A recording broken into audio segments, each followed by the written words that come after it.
పవిత్రమైన అయ్యప్ప మాలలో ఉండి ఇంత ఘోరమేంటి స్వామి? మాలధారణం నియమాల తోరణం, జన్మ తారణం దుష్కర్మ వారణం, శరణం శరణం శరణం శరణం అని అయ్యప్ప స్వామి మాలధారణ గురించి ఎంతో గొప్పగా స్తుతిస్తుంటారు. అంటే మాల వేసుకోవటమనేది ఎన్నో నియమాలతో కూడుకున్న ఓ పవిత్ర యజ్ఞం లాంటిది. ఎన్నో చెడు కార్యాలను నివారింపజేసి జన్మను ధన్యం చేసుకునే అద్భుత కార్యం. అలాంటి అయ్యప్ప మాల ధరించిన ఓ స్వామి ఈ మాటలను తొంగలో తొక్కి ఆ మాలధారణ పవిత్రను భగ్నం చేస్తూ అత్యంత దారుణానికి పాల్పడ్డాడు. మాల ధరించిన స్వాములు చీమకు కూడా హాని తలపెట్టకూడదన్న నియమాన్ని మరిచి తన సొంత భార్యను అత్యంత కిరాతకంగా చంపేశాడు. ఈ ఘోరం మేడ్చల్ జిల్లాలోని మేడిపల్లి పోలీస్ స్టేషన్ పరిధిలో జరిగింది. ప్రతాప సింగారం గ్రామంలో భార్య నిహారిక 35 ను భర్త శ్రీకర్ రెడ్డి బండ రాయితో తలపై కొట్టి చంపేసిన ఘటన సర్వత్రా సంచలనంగా మారింది. ఈ ఘటన సోమవారం డిసెంబర్ 30 అర్ధరాత్రి చోటు చేసుకుంది. శ్రీకర్ రెడ్డి ప్రస్తుతం అయ్యప్ప మాలలో ఉండగా ఇలాంటి ఘోరానికి పాల్పడటం శోచనీయం. బోడుప్పల్ టెలిఫోన్ కాలనీకి చెందిన నిహారికకు 2017లో ఖమ్మం జిల్లా తిరుమలపాలెం మండలం కాకరాయ్ గ్రామానికి చెందిన బండారు శ్రీకర్ రెడ్డితో వివాహం జరిగింది. వీరికి 5 ఏళ్ల కుమారుడు, 3 ఏళ్ల కూతురు ఉన్నారు. నిహారికకు తల్లిదండ్రులు ప్రతాప సింగారం గ్రామంలో ఓ ఇల్లు కొనిచ్చారు.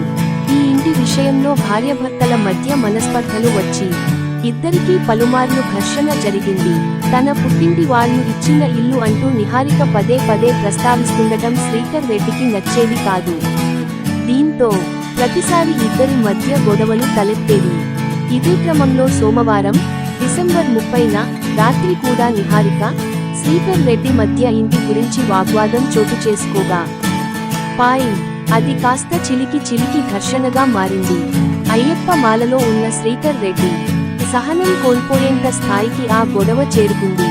దీంతో క్షణికావేశంలో భార్య నిహారిక తలపై బండ రాయితో కొట్టడంతో ఆమె అక్కడే మృతి చెందింది.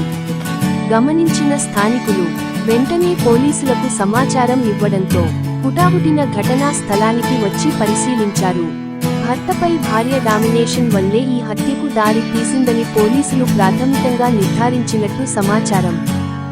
సాధారణ సమయాల్లో ఎలా ఉన్నా దేవుని మాల ధరించినప్పుడు మాత్రం మనుషులు చాలా నిష్ఠగా, ఓపికగా, సహనంగా, దైవ చింతనలో ఉంటారు. అది ఆంజనేయస్వామి మాల అయినా, అయ్యప్ప మాల అయినా, ఇంకా ఎలాంటి దైవానికి సంబంధించిన మాల అయినా ధరించినప్పుడు ఆ దీక్ష తీసుకున్నన్ని రోజులు ఎన్నో నియమాలు పాటించాల్సి ఉంటుంది. మాంసంకి మద్యానికి దూరంగా ఉండాలి. అబద్ధాలు చెప్పకూడదు. ఎవ్వరినీ మోసం చేయకూడదు. నిజాయితీగా ఉండాలి. నిష్ఠతో ఉండాలి. ఎవరికీ మనసులో కూడా హాని తలపెట్టకూడదు. బ్రహ్మచర్యం పాటిస్తూ నిత్యం ఆ దైవనామా స్మరణతో మనసు నింపుకోవాలి. మనసును మలినం లేకుండా చేసి మనలోని దైవత్వాన్ని మేల్కొల్పి స్వచ్ఛమైన మనిషిని ఆవిష్కరించే ప్రయత్నమే ఈ మొత్తం మాలధారణ నియమాల సారం. ఇంత పవిత్రమైన మాలను ధరించి కూడా చాలా మంది నియమాలను పట్టించుకోకుండా తమలోని కోపావేశాలు, స్వార్థాలతో ఆ మాలకు ఉన్న పవిత్రతను భగ్నం చేస్తున్నారు కొందరు వ్యక్తులు.